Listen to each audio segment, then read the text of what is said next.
Hello, എല്ലാവർക്കും നമസ്കാരം. ഇത് പറശ്ശിനിക്കടവ് അമ്പലത്തിൻ്റെ അടുത്തുള്ള പുഴയാണ്. പുഴയോരത്താണ് ഈ അമ്പലം നിൽക്കുന്നത്, പറശ്ശിനിക്കടവ് അമ്പലം. അപ്പോൾ അതിൻ്റെ ബോട്ടിംഗ് ഒക്കെ ഉണ്ട്. അവിടുന്ന് ഇത് ഇറങ്ങി കഴിഞ്ഞാൽ ബോട്ടിങ്ങിനുള്ള സംവിധാനങ്ങളൊക്കെ ഉണ്ട്. അവിടെ അപ്പുറത്ത് ഒരു കടവുണ്ട്. അതിൽ കയറിയിട്ട് അവിടെ ചെന്ന് കഴിഞ്ഞാൽ ടിക്കറ്റ് എടുത്തിട്ട് ബോട്ടിൽ കയറാം. ഞങ്ങളവിടെ ചെന്ന നേരത്ത് മഴയുടെ ഒരു ഇതൊക്കെ ഉണ്ടായിരുന്നു. അപ്പം ഞങ്ങൾ അതിൽ കയറിയില്ല. 2 ബോട്ട് പോകുന്നുണ്ട് കേട്ടോ. ബോട്ട് വേറെ അകലുന്നൊരു ബോട്ട് പോയി തിരിച്ചു വരുന്നുണ്ട്. അപ്പം അതൊക്കെ ഞങ്ങൾ അവിടെ വീഡിയോയിൽ പകർത്തി. ആ പാലത്തിൻ്റെ അടിയിൽ നിന്ന് പറഞ്ഞ് വരുന്നുണ്ട്. അത് കുറച്ചും കൂടി വലിപ്പമുള്ള ബോട്ടാണ്. ഇതൊക്കെ ഈ കടവ് കാണാനൊക്കെ നല്ല ഭംഗിയുണ്ട്. അപ്പോൾ കണ്ടാൽ നമുക്ക് അവിടെ വെള്ളത്തിൽ ഇറങ്ങി കുളിക്കാനൊക്കെ തോന്നും. അത്രയും നല്ലൊരു സുഖമുള്ള കാലാവസ്ഥയാണ് അവിടെ ചെന്നപ്പോൾ. വെള്ളമൊക്കെ കാണുമ്പോൾ നല്ലൊരു സന്തോഷം.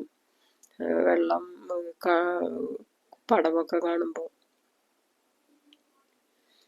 പിന്നെ അമ്പലത്തിൽ അവിടുത്തെ കോമരം എഴുന്നള്ളിച്ച് വരണ സമയമായിട്ടുണ്ടായിരുന്നു.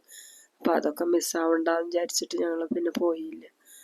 ഇതവിടെ അടുത്തുള്ള ഒരു കടയിൽ കാണുന്നതാണ് ഈ വിഗ്രഹങ്ങൾ, കൃഷ്ണ വിഗ്രഹങ്ങൾ വിൽക്കാൻ വെച്ചിട്ടുള്ളത്. അപ്പം അത്രയും ഒരുമിച്ച് കണ്ടപ്പോൾ അതങ്ങനെ വീഡിയോയിൽ പകർത്തി ഞാൻ. ഗുരുവായൂർ പോകുമ്പോൾ ഒക്കെ ഇത് എടുക്കണമെന്ന് ഉണ്ടായിരുന്നു. അപ്പോൾ അതൊന്നും ചില നേരത്തൊന്നും സാധിക്കില്ല അവിടെ ചെന്നാൽ. അപ്പോൾ ഇതിപ്പോൾ അങ്ങനെ സൗകര്യത്തിന് കിട്ടിയപ്പോൾ കടയിൽ കയറി എടുത്തു. ഇത് അമ്പലം പറശ്ശിനിക്കടവ് അമ്പലമാണ് ഇത്. അമ്പലത്തിൻ്റെ അടുത്ത് ആനയുടെ രൂപമൊക്കെയാണ്. ഈ അമ്പലത്തിൻ്റെ ഫ്രണ്ടിൽ തന്നെ നായയാണ്. 2 നായ്ക്കളെ പ്രതിമ വെച്ചിട്ടുണ്ട്.